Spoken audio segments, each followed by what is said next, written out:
Assalamu alaikum and welcome to another Suhoor Bite. I have two very special guests for my last two Suhoor Bites this Ramadan. You might recognize some of them. The one today is nobody else than Fawzi Mesmar. Hello, marhaba. Rami, how Hello, nice of you good to to have me have in one you. of your Suhoor bites. I didn't have you on mine. It is. No, that was kind of embarrassing. I thought it would be fun to introduce visible Arabs and visible Muslims, and it would be kind of strange to not have the two of you on because there's a lot more to talk about than the stuff that we normally talk about on the podcast, right? True that. And one of the things, like obviously for you, one of the things that's interesting to me is that you're a very visible Arab game designer, but you're also the person who literally wrote the book on game design. In Arabic, right? There's not a lot of people that can say that they literally wrote the book, but it's you. Yeah, it's been, 3 years ago now. Right. When I launched the book, الخلاب في فن تصميم الألعاب. Right. Yeah. I mean, it honestly answered the question of how you say game designer in Arabic as well, because I'd never quite thought about that either. You know, that was one of the hardest things about writing that book, is that there's a bunch of terms that I would like, game dynamics. Wait, what's that in Arabic? Right. And then I'd have to either look it up, or if there's like an article or something about it, or like I would go to an Arabic game review website like Saudi Gamer or something like this to see if they use specific terms regularly to describe aspects of games. Right. But if I can't find anything, I'll be like, right, I guess I'm going to have to coin one. And right. just, you're going to make this word. Make something up and go like, well, that's it in Arabic for now. And then we'll see. We'll see if it needs to be updated or something. Right. Yeah, because that's one of the things I always find fascinating about, my dad always thought that I just played video games for a job, right? Never really thought of game design as a real job. And I tried to explain to him all different aspects of my career. So I'm a programmer by trade, right? So I tried to teach him programming, and actually it was really hard. He never got it. Even the very basic stuff, until Ramzi Nasser in New York made a programming language called Qalb, which is in Arabic. Yeah. And I showed it to my dad, and he was like, "Oh, okay, yeah, that makes sense." I was like, "Oh, come on, that was the only problem was the language barrier, right?" Yeah. And I think that's also true for game design. Like a lot of Arabs, they start at a disadvantage because they have to learn this different language to then learn in that different language a jargon about abstract thinking. Yeah. And you've taken away that entire part and just created a shortcut to understanding all of this stuff. It was like one of the biggest motivations when I started to write that book is that, when I started out in the Middle East 18 years ago. And it was just me and a group of friends who started to make a game together. But that was before Unity, before, proper game engines that you can use were available for independent developers. Being independent developers without funding or having a studio or a publisher was not a thing at all. This is before Xbox Live Arcade was a thing either. Right. So we just made a lot of mistakes and we were learning from them. And I was, I thought everybody was calling me, "You're our game designer and you're doing the game design for us." But I had no idea if I'm doing the right thing or not. And I was trying to get my hand over any book I can to just give me that gratification of telling me what I'm doing is right, So I was trying to get as many books as I could to kind of get to know what game design is. So everything I learned either by making a lot of mistakes or by reading in books. And I happen to be fortunate. My mom's an English teacher. I've learned English at such a young age, so I could, consume that material in English. So I wanted to, first of all, give back to the community. After I left the Middle East and worked in so many different companies and got a lot of experience, I was like, it's time for me to give back experience for people that don't know or can't speak another language, to get access to this information that is not available in Arabic at all. Right. I just spent 3 years writing that thing.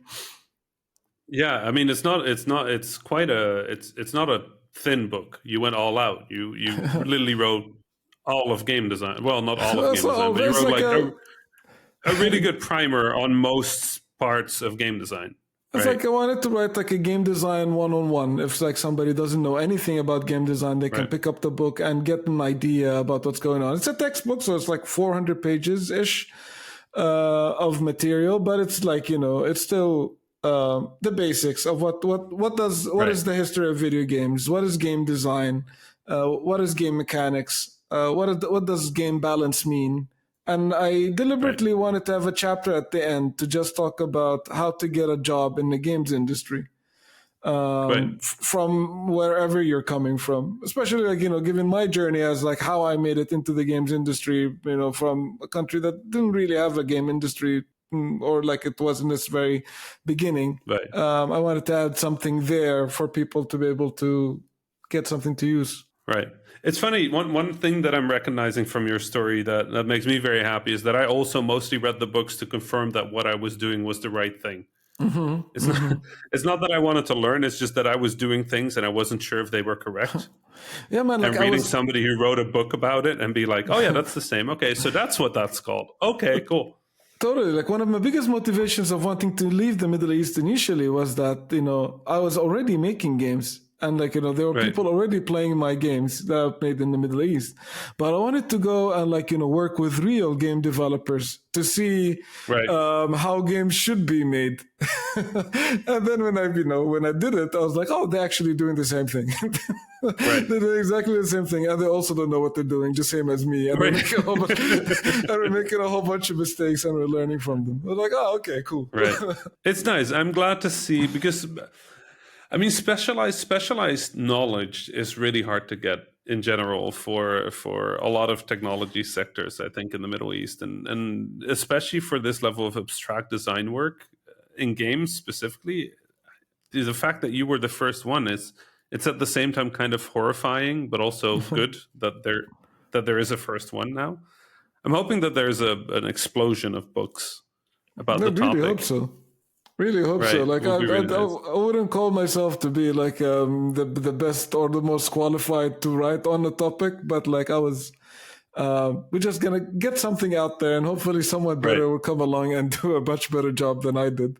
But at least for the time being, there's something there for people to get started. Yeah. It's also so different from translations, right? Because translations usually come from a place. If you translate like Eric Zimmerman's book or Tracy Fullerton's books or Raf Koster's books, like they come with such an expectation of existing knowledge frequently, like Yeah. things that are so normal to say in English. Yeah. That it doesn't quite work either. So like from the ground up written for the subject is really, really cool. Yeah, those guys are good friends, and I like highly respect their work. And I reference that a lot in my own. But Absolutely. you're right; I had to be sure that even when I reference Ralph's work or Jesse Shell's work, that Right. there's the primer of what that means, and like the introduction into that particular part in their book and how they describe the particular section. Well, I'm glad you did all that work. I mean, I know how much work it is to write anything, but 400 pages is intense. And then 400 pages where you're translating a jargon into a language that doesn't have that jargon sounds like a lot of work. Thanks, man. I'm glad it was over. I was so happy when it was done. Yeah, I'm happy to. Thank you so much for doing that, Fawzi. Thanks a bunch, Rami. Good. I think we're going to wrap up. If people want to find you, Fawzi, anywhere, they can find you in the places where we normally promote on the podcast. But like, if they want to find the book, maybe, how about where can they find the book? So it's on Amazon, so you can search for Al Khalabin, The Art of Game Design on Amazon, or search for my name on Amazon, or you can actually go to my website, fawzi.zone. You can find all of my shenanigans there, my career, the games I worked on, the mentoring that I do, and all of that stuff. But there's also a book section, so it's fawzi.zone/book. You can find links to where you can get the book across Amazon and other services that are only available for the Middle East, by the way. So you can find a bunch of links over there.